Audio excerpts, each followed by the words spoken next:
Hello, friends, and welcome to the 21st episode of the Squad Pod, where we love to talk about all our favorite battle royales, multiplayer games, and new consoles. What?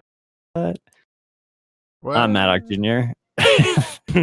And hot dropping into this week's podcast, we have the web slinger himself, Kevin Asex. How's it going, Kevin? Me, the web slinger. I mean, it's Washburn. He already beat the game. I'm still like maybe halfway through. Okay, Kevin. Well, sometimes I have like 5 things I could give names for Washburn, like the beat dropping DJ. You know, what's up, Washburn? What's up? Yeah, Fuser, Spider-Man, Assassin's Creed, new 2K, a lot of stuff on the plate this week. Only one is making him very, very angry. Very angry. Just Spider-Man. Absolute rage. You can catch the podcast every week on podcast services around the globe and on youtube.com/Mike Gaming. That's what it is. Whoa, who's over there? Oh. Definitely not just this is what happens when I don't write things down, you know. Let's get into talking about our fresh new consoles. I know that Washburn and Kevin have a Series X and a PlayStation 5. I have a Series S. What's everyone thinking? What's everyone liking? What's it like living in the future, Kevin? It's crazy, dude. I can see everything. Whoa, look at that. I can see my death. Oh, no. Oh, no. I'm going to die by eating a banana. Oh, no. Internet banana. Oh, God. Wasn't expecting that. It's crazy over here. You guys, we got Series X. We got the PS5. Washburn PS5. It's big. PS5 big. It's way too big. I didn't think it was going to be this big. It's massive. They're awesome. The fast loading and everything like that, it's amazing. 4K ray trace and all that shabam, you know what I'm saying? All those traced rays.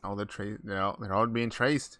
Who would have thought? All this screen space reflections and whatnot. So much reflections. So many ways to see myself, in the mirror. It's amazing. What do you guys think? I love it so far. Well, yeah. I mean, really kind of echo your point of just the speed of it all. It's so fast. Both of them are so fast. That's really the main thing I'm getting from it. And then it's hard to just talk about the consoles at large without trying to talk about the games we played on them so far. But just like to keep it broad. PS5 big. That is true. It's also a very attractive console. I wasn't expecting to like the look of it as much as I do. I got the digital edition. And those lights sort of, the ambient lights on the side, they glow real nice coming off of that black and sort of reflecting onto the white plates over there on the side. And even if in rest mode with the orange lights, it looks really cool. So like, yeah, it's big, but it's a aesthetically pleasing machine for sure. Even though it is a bit obnoxious compared to, just the sleek black rectangle that is the Series X, which is extremely heavy, very heavy. Kevin, I don't know how you felt taking yours out of the box, but like, man, when I took that thing out of the box, I was like, oh my God, it's like a cinder block, dude. It's chunky, dude. Whoa. Yeah, it's really heavy. I wasn't expecting it to be that heavy versus the PS5, which doesn't. I mean, it looks bigger than it looks heavier than it is because it is so big. But both of them are nice. And yeah, just kind of like Kevin said, it's the speed. It's basically just the instant load times. I was in the middle of a playthrough of Witcher 3, which I wrapped up last night, and playing it on the Series X is just so awesome, man, because the load times are just gone. Every time you fast travel in that game on the previous generation, it's going to be a good 15 to 20 seconds of sitting there versus playing it on the Series X when you move it over to that internal storage where you just click fast travel and you're there. Even next gen 2K on the Series X feels a little bit snappier than it ever has, which was a pleasant surprise. clicking into the game and not getting hit with 45 seconds of load screens, being able to press my career and go straight to where you're supposed to be. And we'll get into that later. But everything loads so quickly. And even Assassin's Creed, which I was playing this morning a little bit, it's just like, man, you don't have time to check your phone at all. There have been at least 2 times now. I did it again this morning where I'll click to load into a game, and just out of habit, I'll pick my phone up and I'll open an app, and by the time I've clicked the app button on my home screen, I'm in. Like, the game is going. So that's really cool. Graphically, from a graphic standpoint, really the only 2 things that have sort of blown me away, well, 3 things, are Ori on the Series X, which is stunning. Assassin's Creed Valhalla on the Series X, and Spider-Man in fidelity mode, which are all 3 of those games are just absolutely gorgeous. I think those are really the ones that feel or look next gen. Assassin's Creed we'll get into a little bit later. Specifically, that one I think really, really pushes the hardware and shows you gives you sort of a glimpse into what the Series X is capable of, just from a performance and a visual standpoint. But yeah, I mean, I'm loving them, man. It's really cool to have them both, and I can't wait to see some more games and see Cyberpunk on the Series X in a couple months and see what that's like. Sounds good. Yeah, I got a Series S. I've been playing a lot of Dirt 5, I would say. I played a little bit of Fortnite. Fortnite definitely loads faster, which is nice because that game used to take like multiple minutes to load on each loading screen, which there were 2 of. Is that the only thing new about Fortnite, Maddox? I think it's ray traced now too, but is it? Because I played it and I was like, I don't really see too much of a difference. I don't know. Yeah, I don't think it comes across in that style, as much as a lot of other games. But because it's like so cartoony, Yeah, I need to check again. I don't know. I wasn't really paying attention to when I jumped in there in the map. Maybe I need to look at the water or something like that. But yeah. Ray tracing is interesting. I've only noticed it a handful of times on the Series X. On the PS5 with Spider-Man, it's very apparent. Like they definitely take advantage of it. But really, only place I've noticed it heavily on the Series X is in 2K on the courts, which are just extra shiny now. Assassin's Creed, I guess I'm just not paying that much attention. I'm more wowed by the performance of it mixed with the visuals than I am looking for ray tracing. But yeah, we'll see if any Series X games really pop off and utilize that feature. Because that's the one thing that Series X is marketed above all else is speed, right? Quick resume. It's so fast, and quick resume notwithstanding, because I don't use it. I'm in such a habit of closing applications that I haven't broken that habit yet, and I might never, just because I want to keep the thing as clean as possible at all times. I'm in such a habit of, when I'm done with something, I close it, right?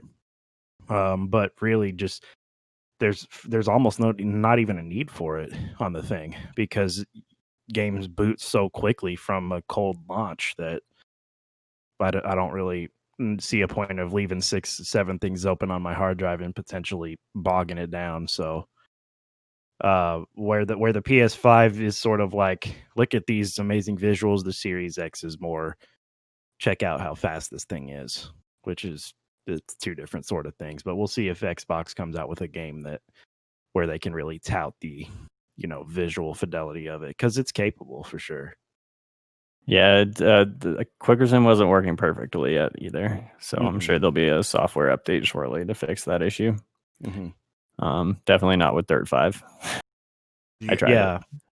The only game I have on quick resume all the time is Yakuza. Other than that, I'm like, every other game needs like the internet be connected, so like it will disconnect me from the game anyway. So I'm like, some of these games isn't perfect for it, but I don't know what other game can be good for this. I mean, I could probably leave Fuser open if I wanted to. True. Assassin's Creed, same thing. I could probably just leave that open. Assassin's Creed my Series X has hard crashed twice now. Oh, it has? One playing Call of Duty, Yeah, same here. Cold War, hard crash, complete shutdown. Mm-hmm. And Assassin's Creed this morning, I went into photo mode and it just did not like that. It's completely hard crash of the console, back to where you boot it up and you get the original. You're not just signing right in the console. It's as if it's coming from a cold launch. Yeah. So that's two times now, and it's early. I'm fully expecting these games and the hardware itself to get more updated and more optimized as we push along. So yeah, we'll see. For sure. It is a bummer that happens though, because you're just like, supposedly everything's supposed to be perfect, but Yeah. when you get that many out in the wild, it's bound to happen, I suppose. Yeah, and I know. I mean, God willing, my consoles don't brick like I've seen some over the internet. PS5s and PS5s and Series X's, all sort of.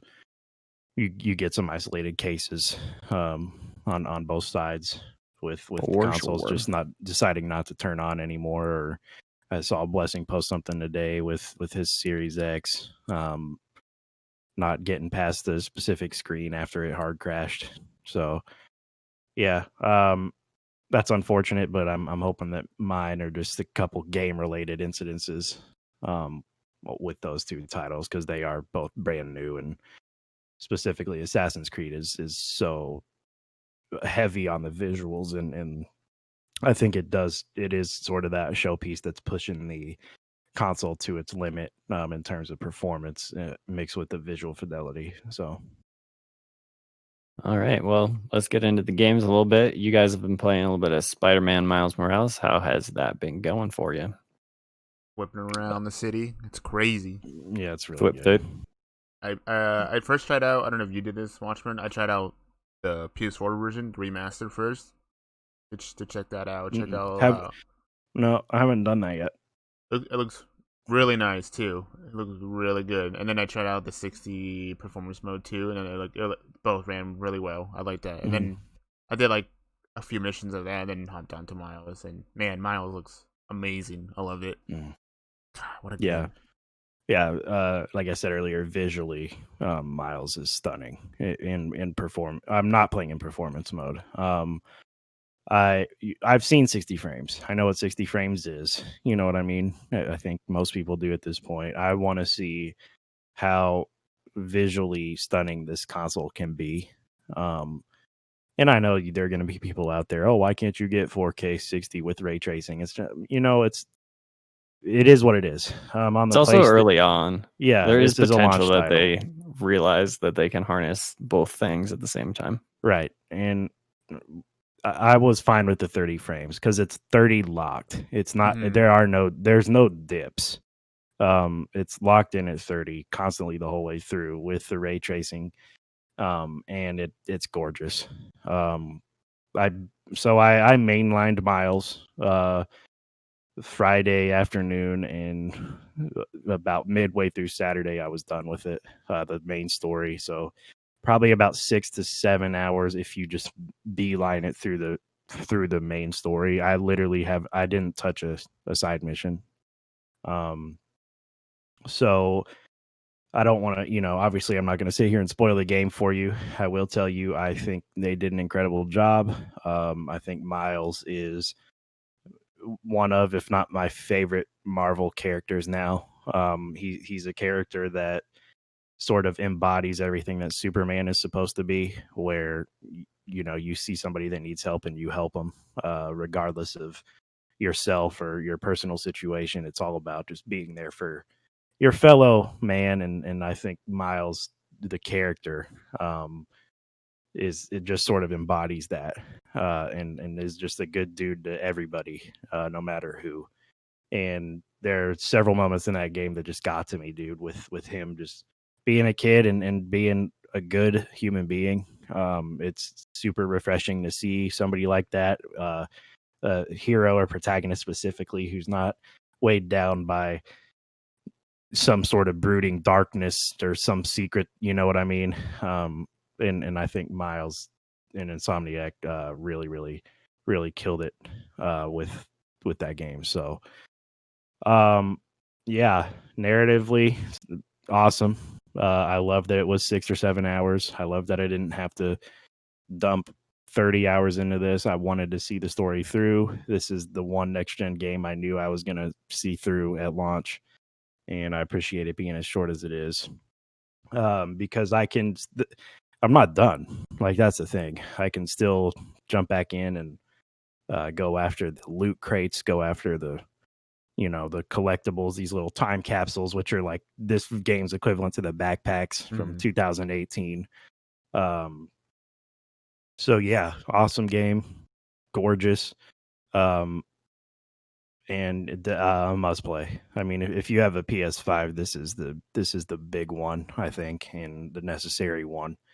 I'm not so much into Demon Souls. I know people say, "Oh, Demon Souls," but for me, it was Miles, and on that machine, on the PS5 specifically, I'll go check out the 2018 remastered one.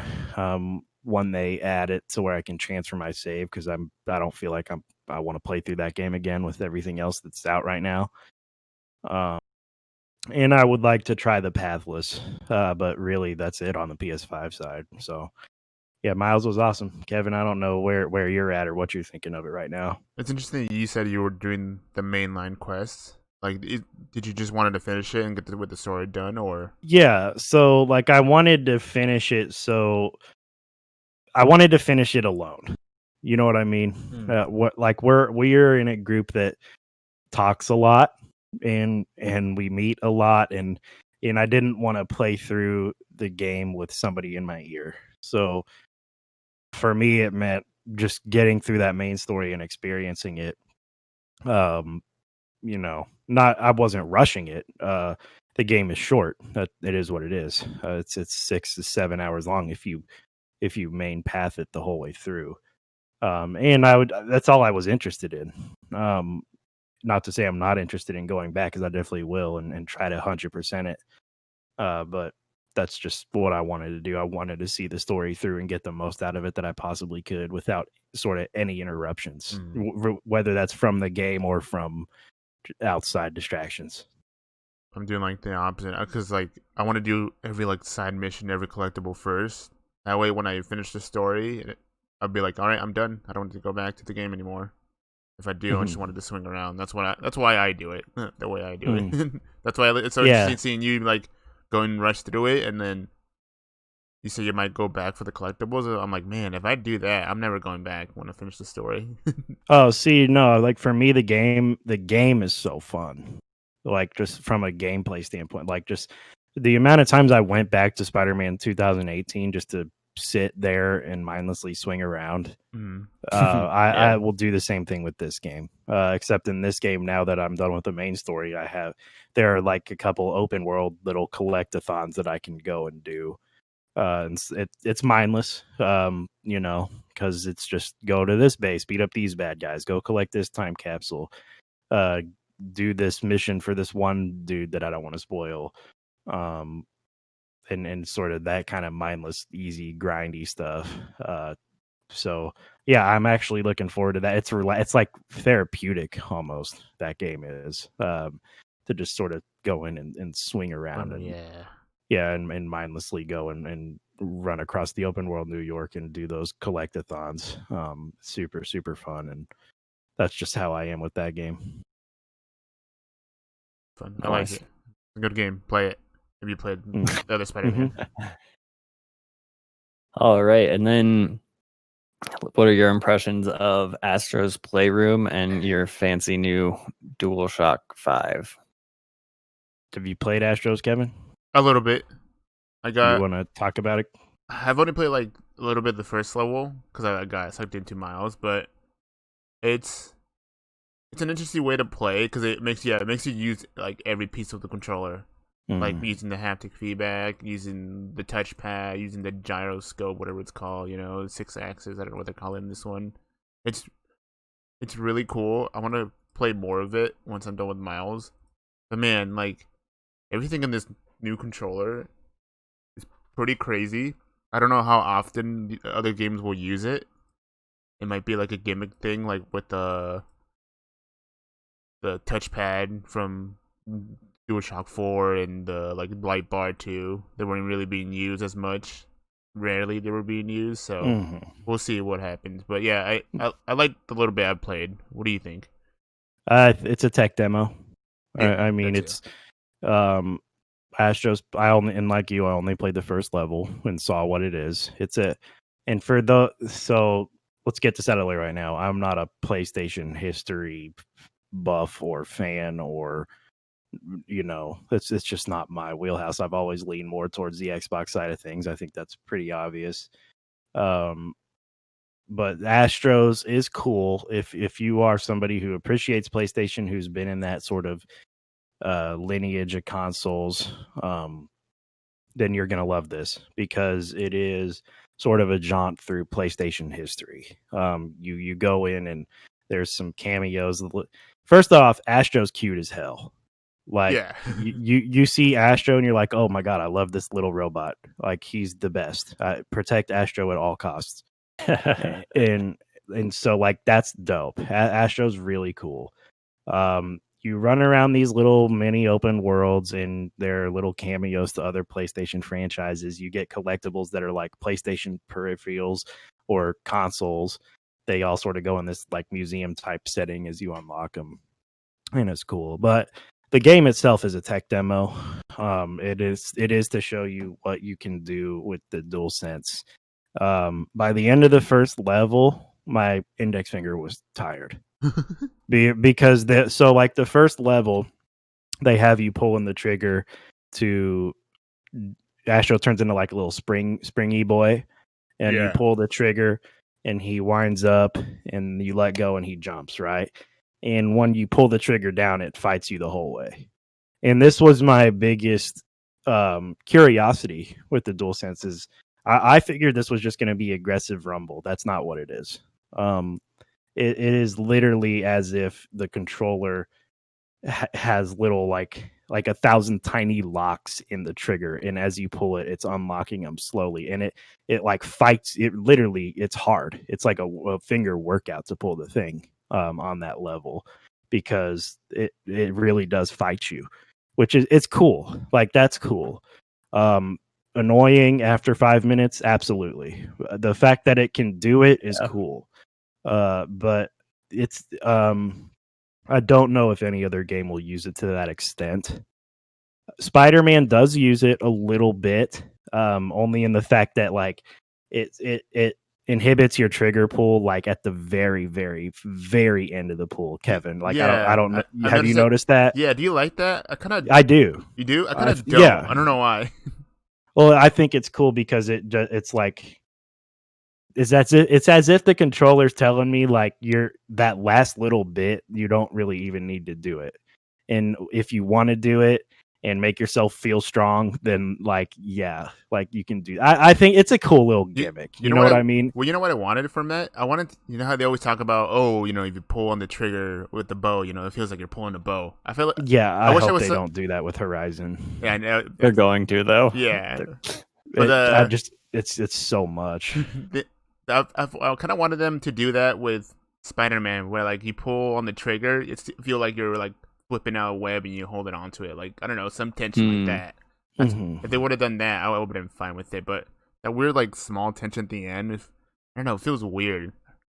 You can turn it off too, but I'm just keeping it on, just for the hell of it, I guess. And I liked it because it just gave it makes it a little more tactile. It's almost like it gives the controller a click at the end.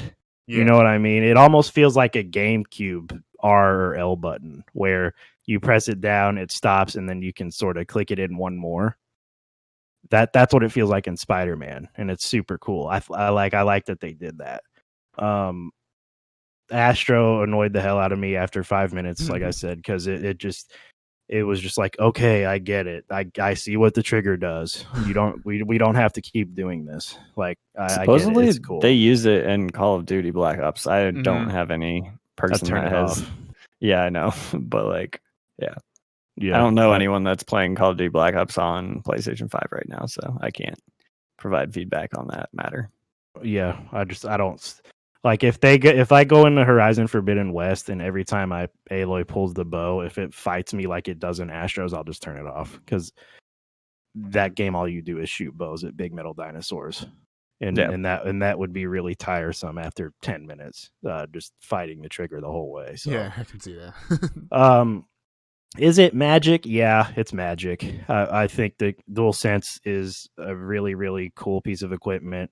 The smaller rumbles from side to side, front to back, and the way the triggers fight you are all super, super cool. At the very beginning of Astro, one of the cooler things is you see all the little Astrobots jump into the controller, right? Mm-hmm. And then you can move your controller around like this, and you move it to the left, and you literally feel them. It not literally, but like it feels like they're falling down from the right side of your controller down to the left That's side, cool. and it's just like, whoa, it feels really good. Like it feels really accurate. You know what I mean? It's like the Switch with their HD Rumble thing. Mm-hmm, but I would say it's even more ramped up than that. Yeah, because you got more. It's more suited for that. Yeah. Yeah, and so yeah, it's a pretty amazing piece of equipment in terms of what it can do. Do I like it as much as this thing? Absolutely not. Is it revolutionary for the PlayStation? Yes, it is, and I think that's what Astros really aims to show you. Cool. Pretty cool. And it's downloaded into your PS4, PS5, so might as well play it if you have it. I mean, yeah, it's baked in. Yeah, so it doesn't cost anything. Do you just want to touch a little bit on Assassin's Creed there, Washburn? I think you're the only one who's played that so far. Yeah, so I'm only about 3 hours into it. It is sort of that Series X showpiece for me so far, where you look at that game visually and it's gorgeous, and then you play it and you can't really believe that it's running at 60 frames, which it is. It's a 4K 60 sort of experience. If you're looking for something to really sort of showcase what the hardware can do at launch, this is the one, I think. I haven't really tried Gears 5 yet, so maybe I'm talking out of turn, but like Assassin's Creed Valhalla is stunning, and it's running at a pretty constant 60 frames. There are dips down in the 50s, low to mid 50s, I think, from time to time, but for the most part, it is locked in at 60 and running at 4K, which is incredible. I mean, it really is. You look at the size of that world and the movement and the lighting, and just think that you're playing that. To think that you're playing that on a console and not just some beefy gaming rig, and that you're getting that performance is really, really cool. And the game itself is trippy as hell, and I love it. My favorite part about Assassin's Creed has always been when they get really weird and sort of like ethereal and heady. You know what I mean? Think about like in Assassin's Creed 2 when Ezio, at the end of the game starts talking to all these like deities, and like they're transporting him back and forth between like dimensions and stuff. And it's like this game wastes no time with that. So the very beginning of the game is really heavy. You get this really heavy scene. And then like an hour later, you're going on a vision quest. And Okay. I'm just like, yes, this is what I want from Assassin's Creed. Just be super, super fucking weird. And yeah, it's been a very long time since they've done anything like that. And yeah, like Odyssey since didn't like do it Black at all. Flag, I feel like it's just been kind of a Standard. consistent, Standard, you're in the Animus, but there's not really much of a storyline there. Mm-hmm. Yeah, and so like this morning I was playing, and Eivor like killed one of her targets. And like once she did, she was like transported down into like this different dimension. She stands up like, what's going on? And it's weird as hell. And like you see, she looks over, she sees like Odin standing next to a tree. He starts walking around and like talking to her, and I'm just like, whoa, this is crazy. Like it's so trippy and weird, and I love that about it. So yeah, I'll dump more time into it for sure. Because I'm still super early, and I do want to see what the game is like when it eventually opens up for me, which I assume it's going to here pretty soon. After I get out of this sort of first, prologue act of it. So yeah, again, it's the showpiece for a graphic and performance sort of 1-2 punch there on the Series X, and do make sure you're moving it to that internal because the load times are great. I mean, nice. It's a fast boot, it's a fast load, and one of the problems with Assassin's Creed has always been when you die, and I've died a lot in this one already because it's hard. One of the issues with that on the previous gen was like, oh, here comes another 30-second load. Well, no, it's not the case. Like in the ones where you just like run through the ether for like 45 and seconds. This one has that. Yeah, and this one has that, but it's only like 3 or 4 seconds long. So nice. The quick loading, the graphical fidelity mixed with the 60 frame performance on the Series X. Awesome. Can't wait to play more. The story good? And then story's good so far? Yeah, I really do. I mean, like I said, I'm only about 3 hours in. And I'm still in sort of that setup phase. These games are so big now, like the first 10 hours, it feels like sometimes they're just like introducing you to the world and the characters. Yeah. And I'm sort of right in the middle of that, I feel like. So we'll see what happens. Ask me again next week, and we'll see if I've gotten any further and what I'm thinking about the story. Cool, because yeah, I'm a big Assassin's Creed fan, and I haven't picked it up since Syndicate because it seemed they were going towards the RPG aesthetic type of gameplay, and I was like, I don't think I like that. I like the linear type of story with Assassin's Creed. Yeah, it would be too much for me. Yeah, so like this one, something weird that I've noticed early is there's no really like numbers attached to your gear. There are, but not like power level numbers. So you get your father's axe, right? And you can upgrade that 3 or 4 times, or you can upgrade the Raven Clan armor 3 or 4 times. But it's not like the Destiny sort of style that was in Odyssey or Origins, where you go and you find a gear and it's got a higher number on it and you put that on. That's gone. Your power level now is attached, as far as I know, to your skill points. So when you level up, you get skill points. You dump those skill points into specific things like 2% melee damage, quicker assassinations, and there's a ton of them. The skill tree is massive in this game. And so every time you dump a skill point in, it boosts your power level a little bit. So that's where I'm seeing the sort of new redesign leveling system in this one. And I think, Kevin, it is a little bit more straightforward than the last two. Yeah, that's what I was hearing. Yeah, because Odyssey seemed like, that was like a little too much for me. Seemed way too RPG, and I'm like, I don't think I can get into that. Because apparently people were finishing in like 60 hours or something like that, and I was like, it's too much.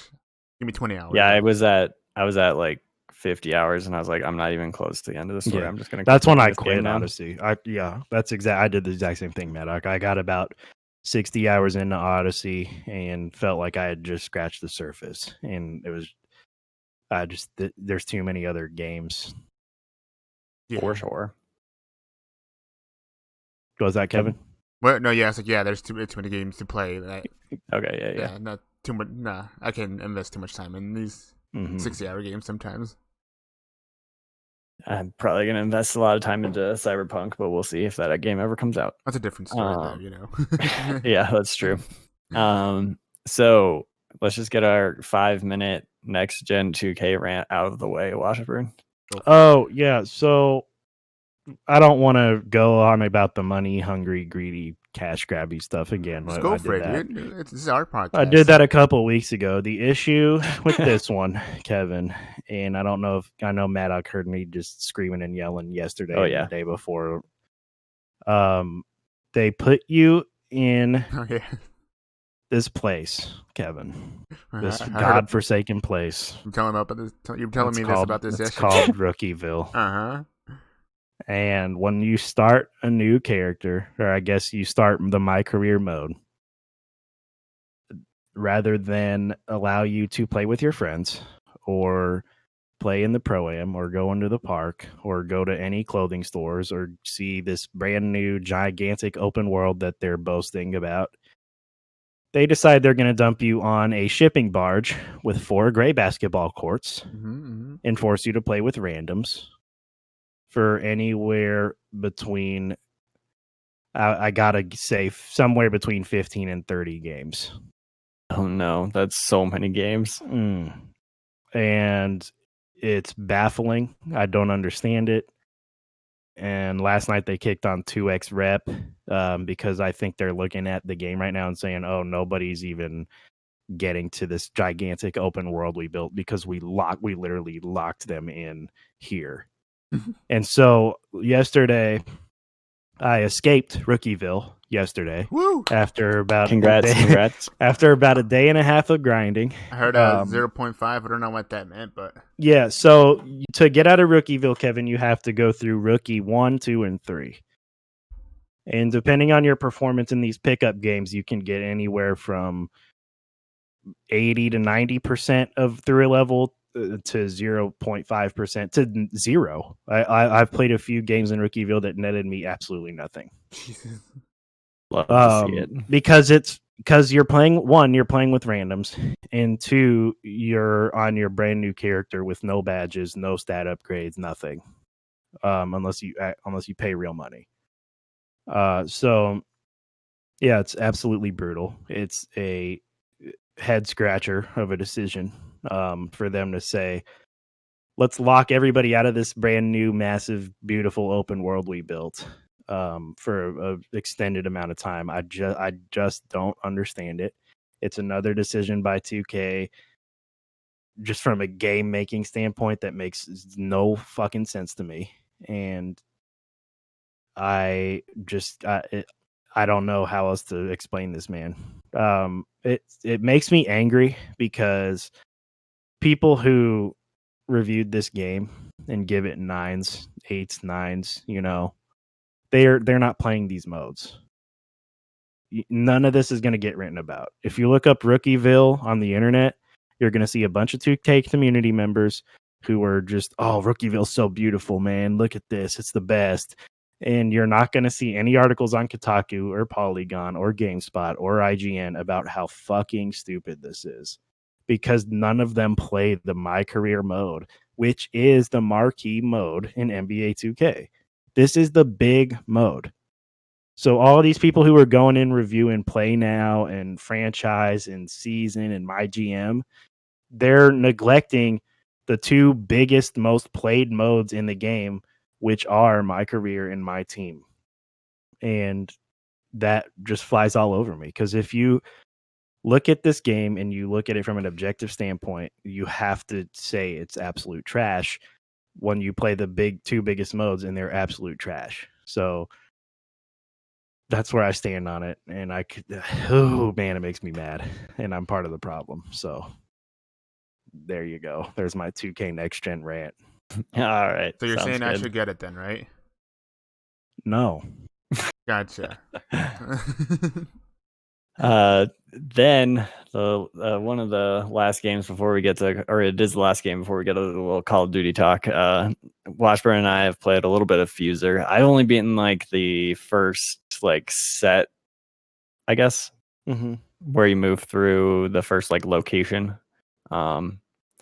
And very interesting game, a very fascinating game, a very musical based game. What have you thought so far? Yeah, so it's cool. The campaign is essentially a tutorial.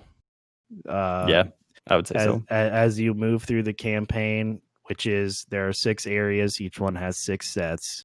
Each set takes about 5 minutes, right? Yeah.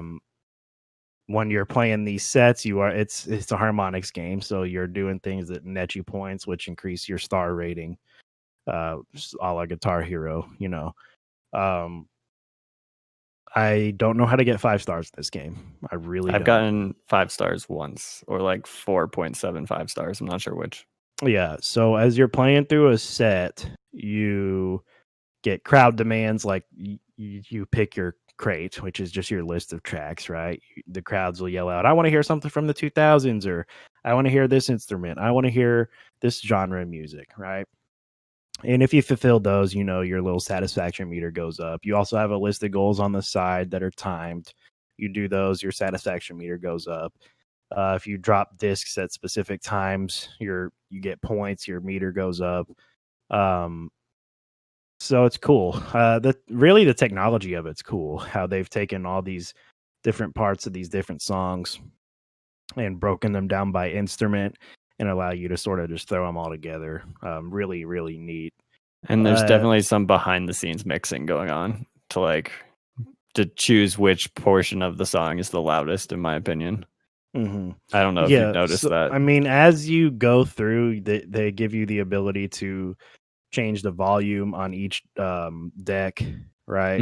Okay. They give you the ability to fade things in and out. They give you the ability to put effects on certain things. They give you the ability to cue things, to swap them. And I'm about to unlock the ability. I think it's like the game's equivalent of star power, where you click this button and it'll do like a drop and then throw 4 new discs on. Oh, nice. So it's a fun one. I mean, if you're looking for a little fun music game to play and kill some time with, and yeah, I do notice every time I play it, my foot's tapping because I'm just sort of in it. Like, so yeah, I enjoy Fuser. I think the multiplayer needs a lot of work. Me and Mike tried to get into what is called a co-op freestyle, and it just did not happen for us. I couldn't even join like a public freestyle. So I do hope that they work that out and get that sort of fleshed out, because I am interested to see what that looks like and what that sort of entails. So yeah, if you're into music and you want to try throwing some tracks together, like, Rick Astley mixed with Smash Mouth mixed with Post Malone, then this is the one. I mean, it's fun. I've had a bit of fun with it, more than I was expecting to. And have managed to make some mixes that I really enjoy. Same. But more often than not, I'll throw something on and it'll sound completely awful, and it's hilarious. So yeah, I mean, it's a fun one. This is a game I can't recommend buying before looking at it, because you have to see what this is.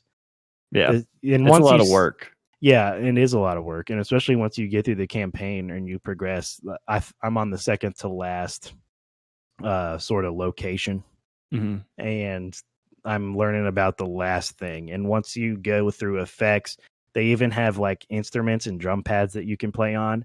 You can make, so like, for instance, there'll be like, here's a synth bass pad, and you can play like the loops and make loops of those, drop those loops on, cue those up and drop them on later. Like it gets crazy. So there are a lot of games I say you have to play this in order to know what it is. Fuser's not that. You can look at Fuser and make a decision on whether or not you want to buy that, because just looking at it tells you exactly what that game is. Yeah, I'm having fun. They do a good job of making it sound half decent even when it's bad, but it's bad deep down. It definitely it's a very cool idea, and they did a very good job executing it. And the one thing I have is like you were saying, the one that I got like the most stars on, it's because I just like kept on switching tracks. Yeah. And that's not what you really want to do, because you want to like listen to the mix that you made for like more than 5 seconds, 10 seconds. And so our friend JD, so I studied music in college for a year. JD studied music in college all the way through, right? And he was playing last night and getting so upset's not the right word. I guess frustrated because he would eject the disc off when it was at the end of a phrase. You know what I mean? Like not one bar through a chorus, right? Yeah. But that's the video game doesn't reward you for real musicality. Yeah. The video game rewards you for ejecting a disc on a perfect downbeat, whether that downbeat's halfway through a chorus or halfway through a word. A word. Yeah. That can be frustrating, right? When you're like, I know this sounds good here, but the video game doesn't like that, and I just got punished for it. Luckily, there is a freestyle mode where there's no points, there's no satisfaction meter. You can just pick your crate and go in and do what you want to do. But I think that will be great once I've like unlocked most of the songs and the instruments and whatnot. But the campaign, you do unlock instruments, and you do unlock effects as well. So you got to run through that, and I would recommend running through the campaign just to learn the mechanics, because for sure they start throwing a getting lot complicated. at you. Yeah, but it's fun. It's a fun one. All right, then let's get into our bread and butter. We're shooters deep down inside. Shooters got to shoot, whatnot. Call of Duty Black Ops Cold War. I personally have played a decent amount of the multiplayer so far, I would say, and the first 2 missions of the single player. Where are you guys at with it? I've played multiplayer and only multiplayer for about Kevin? 5 hours. Played multiplayer 2. Then some on zombies. I haven't touched the campaign yet. Okay. Got it. Through the first 2 missions, the campaign right now is like, I'm like, I don't know if this is going to be interesting or not yet. It's like, the story hasn't really like grabbed me yet. The second mission is like a flashback mission to Vietnam, which is fine, but also like, I don't know. It's like, I don't know what's going on here so much. There's a mysterious figure. The music in the first cutscene, excellent choices of music, but that's kind of easy to do when you're selecting from music from the 70s and 80s. I've had a ton of fun with the multiplayer so far. Enjoying it a lot. I've been playing mostly, I would say, domination, hardpoint, and what's it? The tags one. Kill confirmed. Kill confirmed. Yeah, because team deathmatch seems to get wildly campy, and people seem to just like hold spots, and you're like, this isn't fun. But I've been having a great time. The shooting feels really good. The MP5 still feels like one of the best guns. I thought that the sniper rifles were worse than they were in the beta, but I've been leveling up the Tundra recently, and it's been feeling pretty good. And the zoom in speed isn't too slow. One of the base level weapons loadouts they give you, just like the zoom in on the sniper rifle, was atrocious, and I was like, I don't see how anyone could do this. Yeah, I noticed that too, and I don't know what's wrong with the zoom in. It just takes forever. Maybe there's a perk or attachment to help it out, but yeah, too long. Yeah, I mean, it wasn't bad on the base level weapons. It was just bad on that one from in my opinion, at least. Yeah. But it's been feeling good. The maps are all, I don't hate any of them, actively hate any of the maps. Like when Modern Warfare came out, Piccadilly would come up and I'd be like, I actively hate this map. I don't know how everyone else is feeling about the maps and whatnot. I can't think of a map I hate too. Then again, I haven't really played too much of the multiplayer, so I don't think I've hit every map like 3 or 4 times. So yeah, I've hit a couple like once or twice. It doesn't feel like there's a lot of maps in this game. There's 8 6v6 maps, I think. That's sort of my one critique of the multiplayer so far, is the number of maps seems small. How many maps was it in Modern Warfare? I feel like it was the same amount, wasn't it? Probably. And then they just start adding more in. Yeah. The other thing is that they keep on adding these modes that need specialized levels. So I think those take a lot of the level designer's time with the combined arms matches and the Dirty Bomb mode, Mhm. because those levels are huge, so they have to spend a lot of time designing those levels, and that's Yeah. probably why we only got 8 regular 6v6 multiplayers, and 2 of them are like scaled down versions of other maps, I think. Mhm. The scaled down version of the boat map is kind of like whatever to me. It's fine. I'd rather play other levels, but other than that, I'm having a pretty good time as far as maps go. On that one. Yeah, I like Garrison. Yeah, that which one's is good. the one with the sort of warehouse. The tank warehouse. And then that one, and then Checkmate, I think, is the one with Air Force One sort of taken apart in this hangar. As like a it looks like a simulated. Yeah, like a training ground sort of. Yeah, SWAT training ground thing. Yeah, that I would really like those two. The rest of them are fine. Yeah. Kevin, what about you? On my favorite map, man. Yeah, maybe the Air Force One was pretty cool. I like that one. Can't really think of anything else that I've liked. There's another one I did like. What was it? I think I could outdo like the desert one. Oh yeah, Satellite. I've come to like that one. That one's alright. Because you got one side people sniping in, and you got the other side you can go close quarters, so you can like you can choose what you want to do. It's pretty cool. I like that one. Yeah, for sure. And that I can't remember other maps I know of that I played.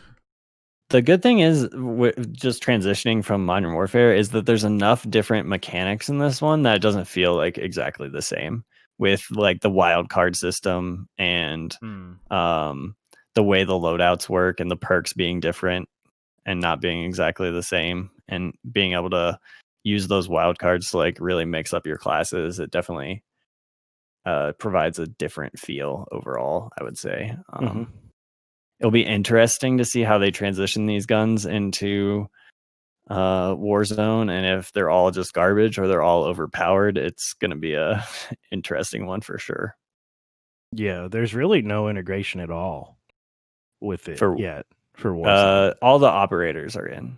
Oh, okay. So I've clicked back over to Modern Warfare, and the 3 operators that I've unlocked so far and the base operators are all unlocked for me in the Warzone. And you do have to keep Warzone installed.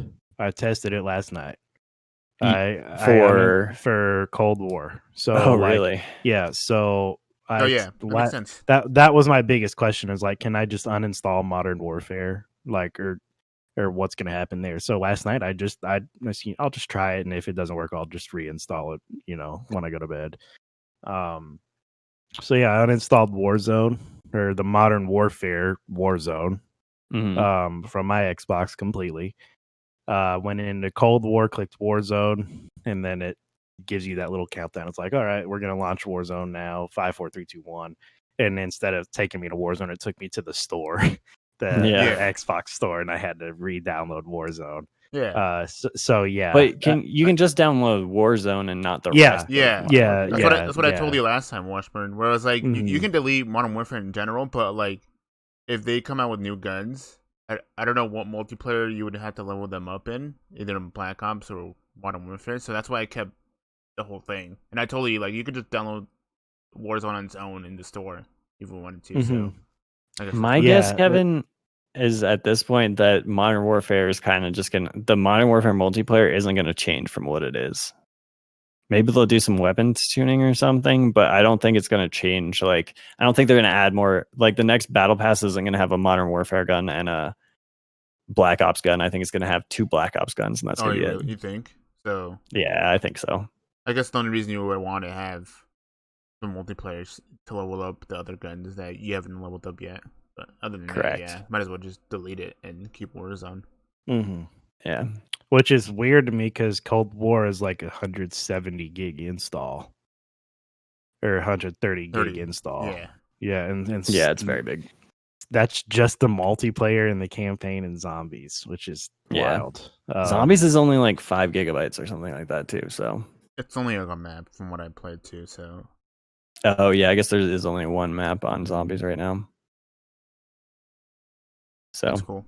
I played it. I mean, I think part of the thing is like they developed this game, and I bet a lot of this stuff is done already, so that they can do like additional tuning stuff like all the season 1 content's probably like finished, Mm-hmm. but they just held it back because they know people want content to be spread out and have things for battle passes and whatnot. So this is the world we live in now, which is better than the world where you had to buy map packs that also included different guns, and then people wouldn't be. Then you split the player base up. At least everyone's in the same player base no matter what, and all the maps come for free. And if you want, and the guns, you can level them up on the free battle pass if you want. Yeah.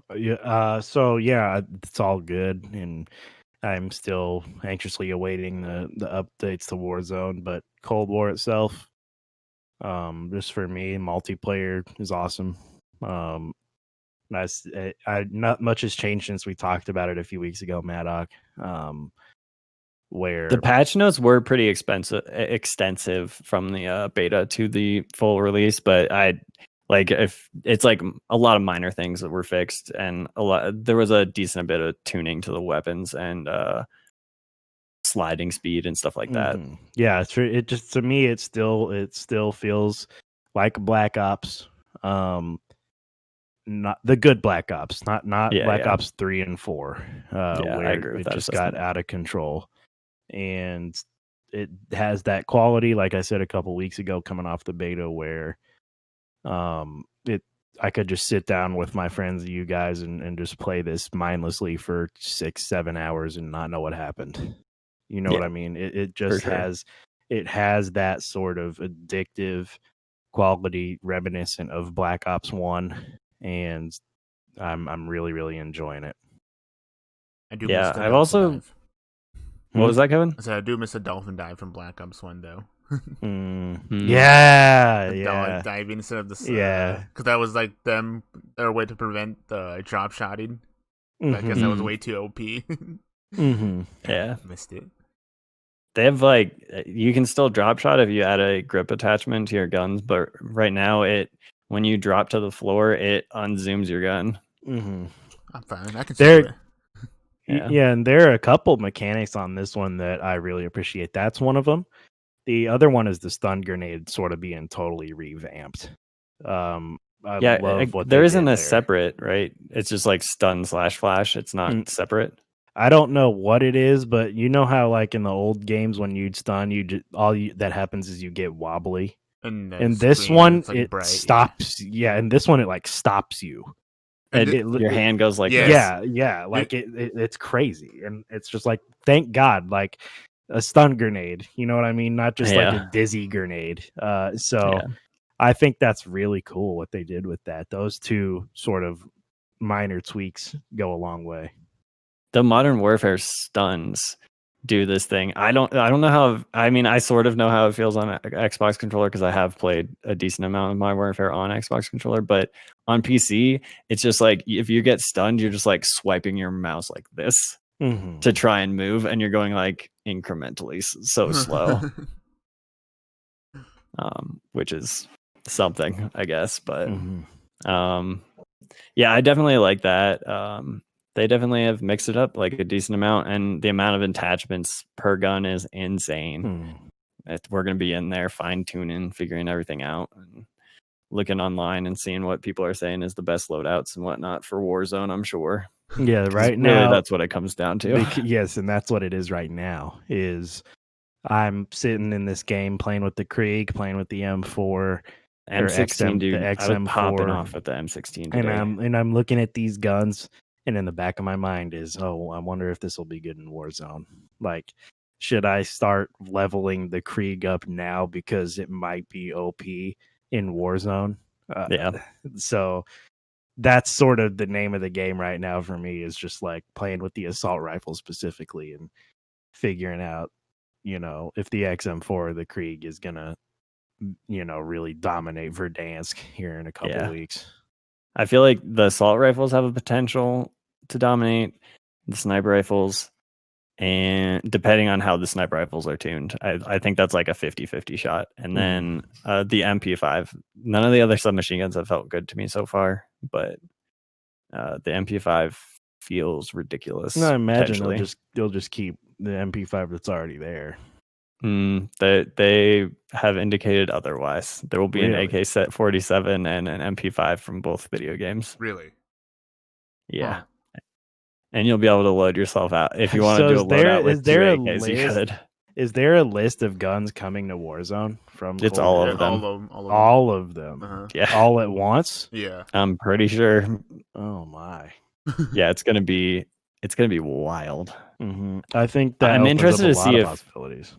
Yeah, I kind of hope that they put floor loot as all Cold War guns. Just so that everyone gets a feel and then they like level up as you're just playing without your loadout. It's gonna feel weird. The Washburn, it might feel different playing the Cold War guns in multiplayer than in Warzone, because Warzone's still using the mechanics from Modern It's Warfare. a different engine. Yeah. Yeah. So it's gonna feel different. So I don't know how good the Krieg is gonna be in Warzone, because it's gonna have a different feeling than in Cold War. So we're gonna have to see. I think what's interesting really is the tac rifles, like Maddox said, that M16.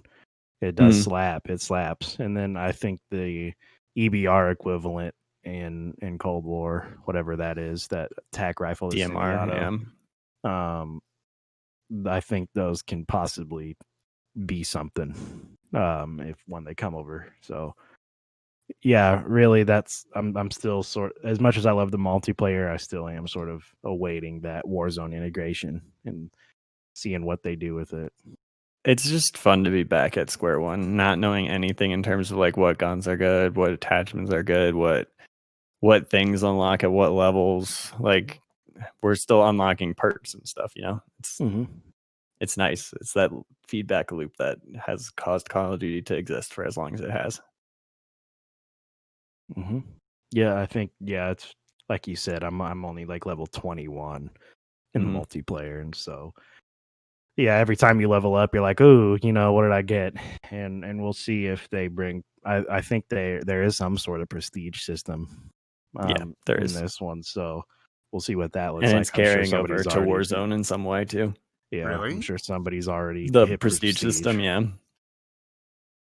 Because that was my one thing. I never understood that about Warzone. I never understood why they felt the need to take you down from 155 down to 50 every season. It just never made any sense to me.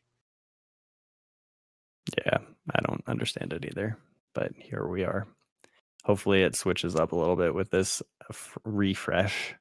And potential small new map, according to the internet rumors. That will just be like a side map situation, I think. Kevin, what did you think? I mean, I think we might have only played 1 or 2 games. What did you think of Dirty Bomb? Oh, Dirty Bomb. It was interesting. It's fun. It's pretty chaotic because what is it? A 4-person team. How many teams is there? Like 10? 4-person teams. I actually don't know how many teams there are. It might be. You guys 10. told me when we were playing it, but I don't remember. Yeah, but like we were going around trying to collect uranium to put it in this bomb. You got to plant the bomb, and I don't know how the points rank up. I don't know how much points you get for blowing up a bomb, and I'm guessing a kill is a point. I don't know. So it seemed pretty fun. I liked it. It was really interesting because I guess you guys played this in the beta, right? Yeah. Yeah. So I think it's a lot of fun. It's just the fact that the amount of people that end up landing on you when you get to a certain point is just unbearable almost. Yeah. And then that's when it gets not fun. Because it's like dying and landing. It. Yeah, you're I'm over it. Yeah. Every time I play that game mode, somebody lands behind me and just shoots me in the back, and I'm over it. I'd rather just play regular multiplayer and save that kind of. I love that they brought in like door bashing and window smashing, all the Warzone mechanics, are in that mode. And I think that's cool that they did that, and it shows me that maybe there will be some tighter integration, potentially a new map. But yeah, if I'm just going to play Cold War for right now, I'd rather just play Domination or Kill Confirmed. Sounds good. Any last thoughts on anything? You guys haven't played Zombies, right? No, I have not. No, I played it. It's it's interesting. Not the type of zombies I would go with. Oh, really? So for this one, it seems like they're kind of going a little bit more story based too with the zombies and horde mode type of based. So they drop you in, and they let you pick a class, which is weird. I don't like that. I like starting out like basic with like just a pistol and getting your loot here and there. But yeah, they give you the class. You can only have like your primary weapon. It's not a secondary. But yeah, you jump in, give your primary weapon. You're doing these tasks. Turn on the power. There's other stuff to do at another building, and it's interesting. I don't know how I feel about it. They drop you on the very first like zombies map they ever made in World at War, which is pretty cool. But other than that, it's like it looks weird. I don't know how I feel about it yet. I need to play more of it and see. Apparently, there's the Easter egg kind of like hunt you do for that zombie game. So I'm gonna see if I can do that too and see how everything works out. There's perk machines, the all shabam, this and that. So it's going all right so far. It's interesting. Yeah, I guess we should mention that we tried to squad up for it and it would not let us in the same lobby. Yeah, it wasn't having it. Black Ops doesn't particularly like showing me that Washburn and Kevin are online when I'm on PC and they're on Xbox. The cross platform stuff still needs some ironing out for sure. I mean, that could be said for Warzone as well, because every once in a while we still can't find each other online or whatever, which is extra annoying. The one thing that you want to work every time creates the most frustration, of course. Yeah. Yeah, who would have? But yeah, I'll probably check out a little bit of zombies. Hopefully we can squad up at some point. I'll probably watch a little bit of gameplay just from some streamer and see what I think of it. I think I'll do the campaign too this week. Hopefully I have it done by next time we do this, and we can talk about it. It looks interesting. Yeah, I'll try and get through the campaign this week as well. I will say there is, Kevin, it's kind of interesting because you kind of go to a hub world in between missions. It's like a hub room, I guess, and there's a board with missions, and you can like choose like this one or this one, this one or this one. And I'm just like, yeah, I'd rather just tell me a story and load me into whatever order it finds best. But here we are. Damn it, they did that for Black Ops 3, I think. Yeah, because they give you like you can go do the main mission or do a side mission and help these people out. And I'm like, no, just give me the main mission. But if you don't do the side missions, because it's like there's a timer on it. If you don't do the side missions, it affects the main mission too. Like something happened or they mentioned it, and like, whoa, not what I wanted. So hopefully it's nothing like that, but we'll see. In the review I was looking at, it seems like there are 2 possible endings to the story. Oh, I don't like that either. Yeah, I know. The Call of Duty campaigns, I just kind of want straightforward action fun. Yeah, like give me a unique experience, like we had in Modern Warfare, just linear and fucking great campaign, great story, and God, that was nice sniper level. That's all we really want. Man. Everything on that campaign was awesome. But we'll see. Also, on the Vietnam level, I will say that I flew a helicopter and it kind of felt terrible. But I'm also on mouse and keyboard, so that probably is 90% of the problem there. Interesting. We'll see how that plays out then. Yeah. All right. Well, I think that's all we have for you this week. It was nice getting to talk about our next generation. We're living in the future, isn't that right, Kevin? Living in the future. It's so crazy. I can see my death. Nope, I'm getting resurrected now. Whoa! Look at me. Oh, curveball. Looks like I still have a missing leg though. Darn, from that banana. Oh, damn bananas. It is what it is. Until next week. Comms out. Oh, I was at Washburn. Oh, you're gonna make Washburn do it. Yeah, well, I just did it myself this time for a change. Comms out. There we go.